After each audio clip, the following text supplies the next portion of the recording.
What's good, Steeler Nation? My name is Jack Sperry, and this is Steelers Talk. We just got done watching an incredible 16-13 victory for the Pittsburgh Steelers at M&T Bank Stadium to keep the season alive. And I am coming to you from my apartment here in Dallas, Texas, here to break down and give my post-game reaction to this incredible victory. But before we get into today's action, go ahead and subscribe to the channel. This is why you subscribe, guys. We got great post-game reaction videos. We got great news and rumors content. We got some great stuff coming up with the opportunity that the Steelers have right now to potentially make the playoffs. We're going to have some great videos coming out this week, gearing up for that game at Acrisure Stadium in Week 18 to go to the NFL postseason, or at least potentially get there.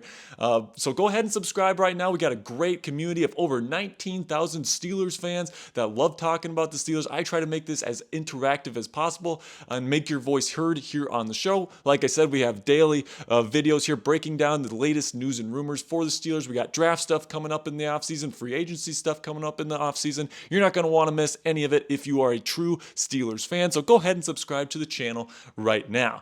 All right, now let's get into this awesome win, guys. The Steelers won 16-13, and this game kind of struck me as a lot like the Raider game, right? On offense, the Steelers only had one part of their game really going for most of this one. In the Raiders game, it was the pass game. In this one, it was mostly the run game. Najee Harris, Jalen Warren were really getting going. And for large stretches of this game, Kenny Pickett and the Steelers' passing offense just weren't really in sync. Deontay Johnson couldn't get that second foot down on that awesome catch along the sideline. All this stuff, they couldn't finish drives with touchdowns.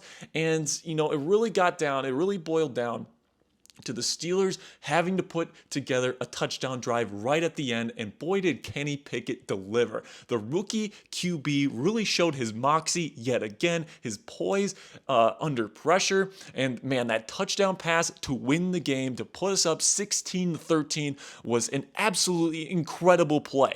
I mean, the improvisational sense in this kid is unreal, right? Getting outside of the pocket with immediate pressure and completely improvising something with his running back and putting it right on him in a super tight window in the red zone to win the game. Just simply sensational stuff by the Steelers, led by Mike Tomlin, who somehow has led this team to an 8-8, start to the season, and now they're going to be finishing the season next week, potentially finishing out 9-8 if they can beat the Cleveland Browns at Acrisure Stadium next week, probably on Sunday. So I'm very excited to see what goes on, but go ahead and give me your one-word reaction to tonight's win against the Baltimore Ravens. And for me, my one word is wow. Wow. I mean, the Steelers needed this win. A lot of stuff didn't go their way in this one. Cam Hayward's ridiculous penalty there right at the end of the second quarter almost cost the Steelers the game and the season. But man, the Steelers, just their mentality, Mike T's mentality that he injects into this team, it is absolutely fantastic, and they once again got the job done when it mattered most. And after a 3-7 start, to be at 8-8 and have a shot to still make the playoffs next week is just simply sensational. So my one word is wow. Give me your one word in the comments section.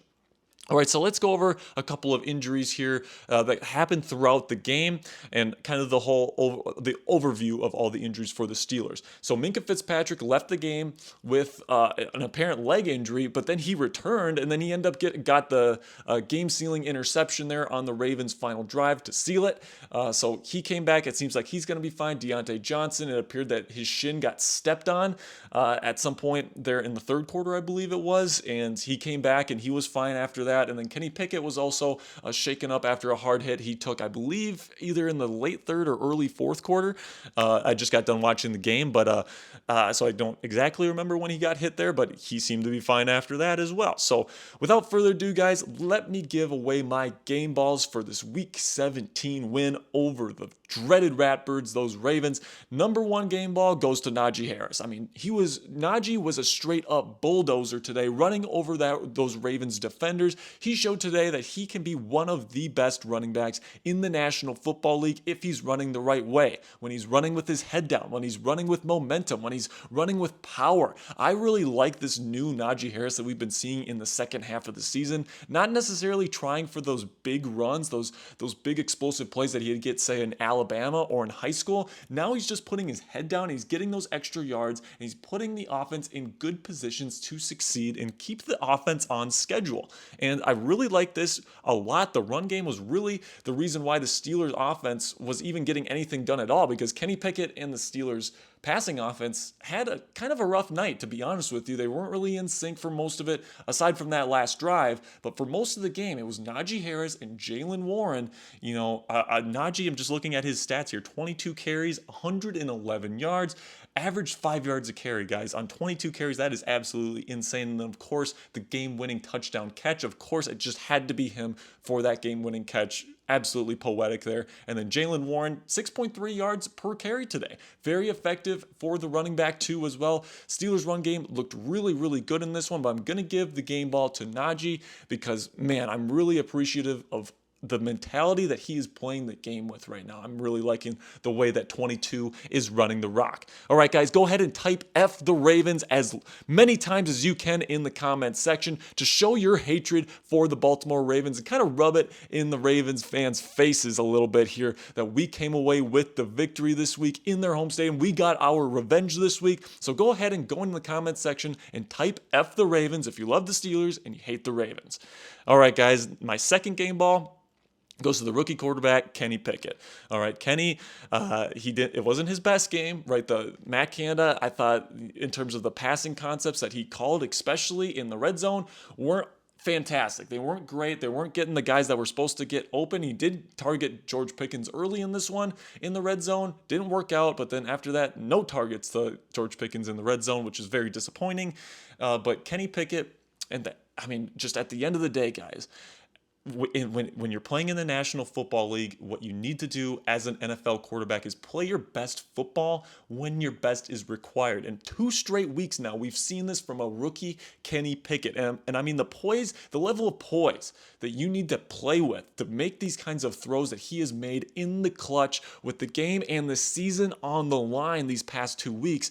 And for him to go out there and just execute it on the run, under pressure, all these different things, these variables that are coming at him as a rookie, and for him to come out of that alive and well and playing like a true Steeler is something that I'm very impressed by. It's something that I'm very proud of as a Steelers fan, to say that he is the QB1 of the Pittsburgh Steelers right now. And I've been critical of this kid, right? Like I'm willing to criticize Kenny for the things that he doesn't do well, and he's not a perfect prospect now or before. But, I mean, the moxie that this kid plays with, the mentality that he plays with, the poise and the confidence under pressure in these big moments is exactly what you want to see from your franchise quarterback if you want to win championships in the future moving forward. And I just think this has been a fantastic learning experience for Kenny. And, this is exactly why you play Kenny and you don't sit him, right? If the Steelers would have sat him for the rest of the year to preserve his health, then he wouldn't have had these opportunities to really build confidence, get chemistry with his guys, and really show the world what he is capable of and show the Steelers what he's capable of as well. I thought he played a really good ball game, but go ahead and tell me in the comment section and grade Kenny Pickett's performance tonight. All right, I'm going to give him an A-. I think it was pretty good. I think, for most of the game, it was kind of out of sync, but that's kind of more on Matt Canada. I thought Pickett did almost have that one interception, but I thought it was overall pretty darn good. And then when the Steelers needed him to play his best football, he showed up in a major, major way and saved the season. So I'm going to give him an A-. Wasn't perfect, but it was just about what the Steelers needed to get the win, and that's all that matters, guys.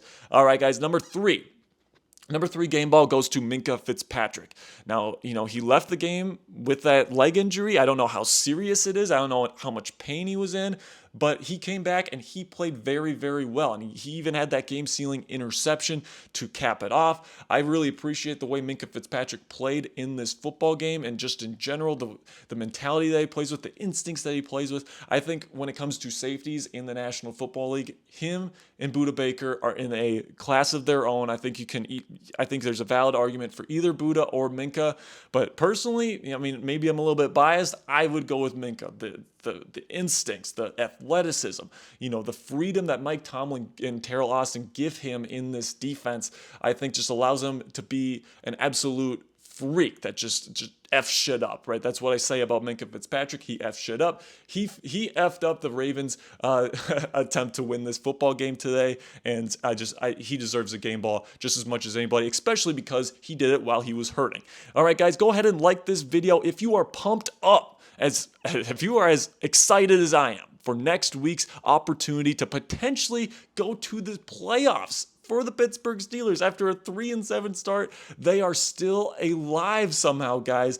And right now, you look at the schedule, right? You look at what needs to happen. They need to beat the Browns. I think that could potentially happen.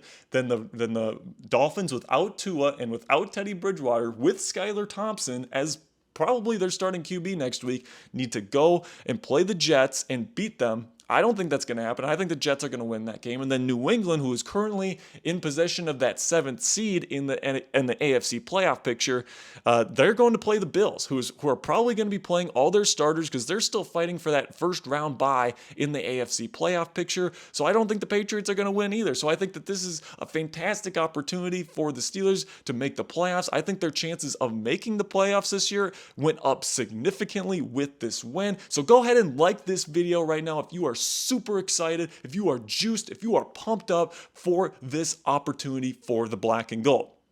All right, and finally, my final game ball goes to Coach Mike Tomlin. I mean, the job that he has done with this team has been simply sensational, guys. Sensational. They went into the bye at 2-6, and I said it on the show. The season was over, right? 3 weeks later, they're 3-7, and Tomlin is 2 losses away from his first losing season. The season seems lost. They have like a top 5 draft pick, right? We're talking about Will Anderson to the Steelers. That's what we're talking about on the show. And then come season's end, we're 1 week away from the end of the season, and the Steelers are 8-8. They're 500 somehow, and I mean, if you really break it down, the Steelers could be 9-7 right now. They could be 9-7. This could have been their 6th straight win if they would have just stopped the damn run against the Ravens in Week 14 at home, but they didn't. So I'll take what I can get, 8-8 with a shot at the playoffs with a little bit of help. But I think that right now the job that Mike Tomlin has done with most head coaches, guys, this team would have given up. This team would have, tried to pad their own stats, all these other things, right? But Mike Tomlin really kept this team together. They kept them playing hard, and they kept on getting wins. Now, sure, the teams that they have beat in the second half of the season maybe weren't all that great, like the Colts, the Falcons, all these teams that just weren't very good. Yes, the Steelers beat them. And, some people might just brush that off like, oh, they haven't beaten anybody. But guess what? They beat a really good Ravens team tonight. Sure, without Lamar Jackson, but to win this many games and to put yourself in position to win this many games in a row is incredibly difficult, even for the best teams in the National Football League. And now, I mean, if you think about it, since TJ Watt has come back and has been on the field, I think that they're 7-2 or something like that with TJ Watt on the field. It's absolutely insane the amount of impact that TJ Watt has had, but also Mike Tomlin, right? When Mike Tomlin is at the helm, he gets the very most out of this team because, plain simply, guys, like the Steelers have an offensive coordinator that's running practically a college offense. You got a quarterback that just came out of college and is learning the NFL game on the spot, on the job. There's some significant holes on the defensive side of the ball, particularly at corner. And you could certainly argue at linebacker, at interior defensive line. And despite all that, the Steelers have still scratched and clawed their way to an 8-8 record with a chance to go to 9-8 and prevent that first losing season for Mike Tomlin. In a season that it seemed lost, and now it's suddenly been found, and it's just an incredible feeling as a Steelers fan. to experience this sort of thing. We'll see what happens next week, but no matter what happens, this has been an incredibly hopeful second half of the season going into 2023. No matter how 2022 ends up, 2023 is going to be an incredibly hopeful season for the Pittsburgh Steelers. I'm so excited to break down the offseason with you guys, but man, we're still not done with 2022. So, I'm super excited, guys. But go ahead. I just want to remind you guys one more time to go ahead and subscribe to the channel here. If this is sort of your thing, you like these post-game breakdowns, you want your daily news and rumors of the Steelers here on YouTube, and you want to join a really great community of Steelers fans that really love and are passionate about the black and gold, go ahead and subscribe to the channel if that's your sort of thing. All right, guys, that's going to do it for today's show. Type Yinzer for life in all caps if you made it to the end of the video and you are a real Yinzer, because only the real Yinzers make it to the end of the video, guys. I appreciate you, Steeler Nation. It was a fantastic win. Bring on Cleveland. Bring on the playoffs. Here we go, Steelers. We're coming, guys. All right, now I will see you tomorrow. I really appreciate you, Steeler Nation. This has been one heck of a season. We still got one more great week left to go before we get potentially into playoffs or off-season coverage. I appreciate you, Steeler Nation. I appreciate all the support for the channel. I appreciate you guys. I'll see you guys tomorrow. Peace.